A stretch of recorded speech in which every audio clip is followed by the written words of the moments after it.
You know, there's a bumper sticker that was doing the rounds in the 80s and in many parts of the U.S., which said on the back, there will, as long as there are math tests, there will always be prayer in schools. It's true.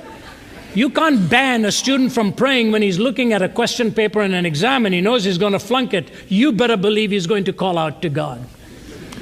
In fact, I don't know how many of you know the name of Richard Dawkins. Do you know the name of Richard Dawkins, that very noted atheist, belligerent atheist?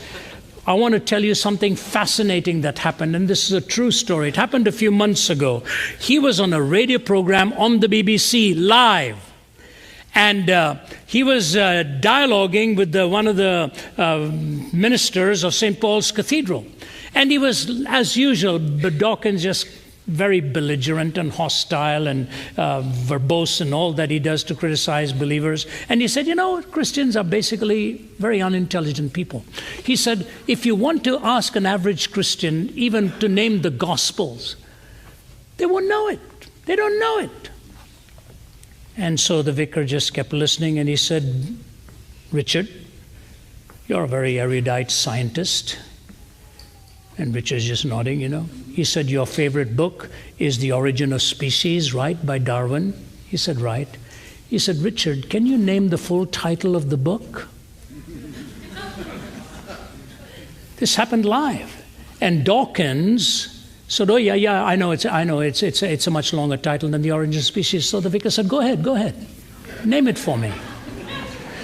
I'm quoting this to you now, please forgive me. This is the way it went. Richard Dawkins says, The Origin of Species, oh my God.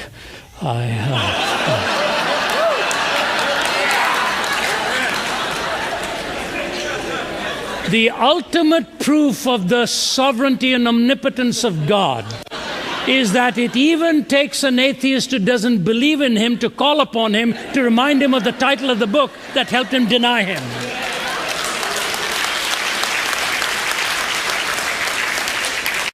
Well, I just think this is extraordinary. I mean, to be told by Richard Dawkins what Christianity is or isn't is a very odd thing. I mean, I think we should allow people to self-identify.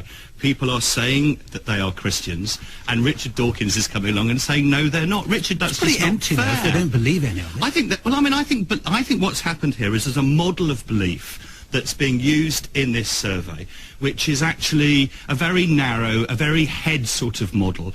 And there are people who are Christians of the heart, practical Christians. There's all sorts of ways of expressing Christianity.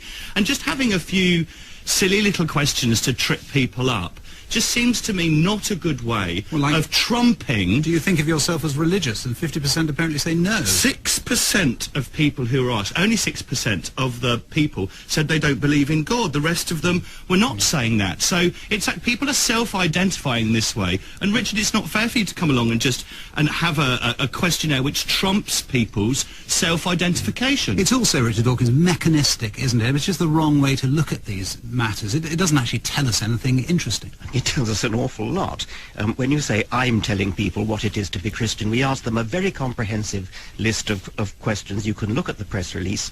It would be very hard for anyone to deny that many of these questions, most of these questions, are fundamental to the Christian religion. But you're saying they're not Christians even if they think of themselves as Christian. You know what they are, even though they tell you. I'm not presenting my opinion here. This press release is offered to people to look down it and say, look, these people who call themselves Christians actually don't read the Bible, don't go to church, don't believe Jesus was the Son of God, don't even know what the first book of the New Testament is. But Richard, it's up to you to make up your mind whether you think they're Christian. Don't ask me. My opinion is not relevant. Richard, if I said to you, what is the full title of The Origin of Species?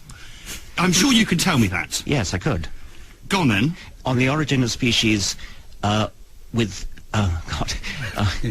Origin of Species, there is a subtitle with respect to the preservation of favoured races in the fight, in the struggle for You're life. the high pope of Darwinism. Not bad, and I'd give him some justice. But if you asked people who believed in evolution what that question, and then you came back and said 2% got it right, it would be terribly easy for me to go, they don't really believe it after all. It's just not fair to ask people these questions. They self-identify as Christians, and I think you should respect that. And the next morning's newspaper said, and I quote, "It's been a bad week for atheists."